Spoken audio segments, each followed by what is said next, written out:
क्या आप जानते हैं एक ऐसे राजा जिन्होंने कहा था एशिया से अंग्रेजों को भगाओ? हाँ, मैं बात कर रहा हूँ राजा राजेंद्र विक्रम शाह की।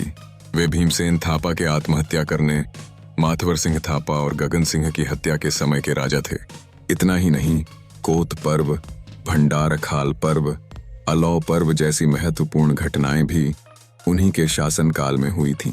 उन्होंने राणा शासन की शुरुआत देखी, साथ ही अपने परपोते का शासनकाल भी देखा, लेकिन उनके जीवन का अंत दुखद रहा। उन्हें हनुमान ढोका में बंदी बनाया गया और विक्रम संवत 1938 में उनका निधन हो गया। क्या आप जानते हैं बहुला युवराज और सन की महाराज उपनाम से जाने जाने वाले राजा कौन थे? वे थे राजा सुरेंद्र विक्रम शाह। नेपाल का पहला मुल्की ऐन विक्रम संवत 1910 में जारी हुआ था, तब वे ही राजा थे। क्या आप जानते हैं 6 साल की उम्र में राजा बनने वाले राजा कौन थे? वे थे राजा पृथ्वीवीर विक्रम शाह। उन्हीं के शासनकाल में 38 साल का पर्व और 42 साल का पर्व जैसी घटनाएं घटी थीं। नेपाल का राज दरबार हनुमान ढोका से नारायणहिटी में स्थानांतरित करने का काम भी विक्रम संवत 1943 में उन्हीं के समय में हुआ था। क्या आप जानते हैं प्रजातंत्र की घोषणा करने वाले राजा कौन थे? वे थे राजा त्रिभुवन वीर विक्रम शाह। उन्होंने विक्रम संवत 2007 फागुन 7 गते प्रजातंत्र की घोषणा की थी। शाहवंशीय इतिहास में सबसे लंबे समय 43 वर्ष तक शासन करने वाले राजा भी वे ही थे। उन्हें राष्ट्रपिता और जनता के राजा उपनाम से भी जाना जाता है।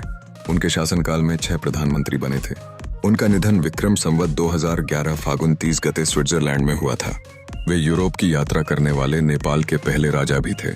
क्या आप जानते हैं उसी के लिए और फिर उसी के लिए जैसी काव्य कृतियां लिखने वाले राजा कौन थे? वे थे राजा महेंद्र वीर विक्रम शाह। वे विक्रम संवत 2011 चैत्र 1 गते राजा बने थे।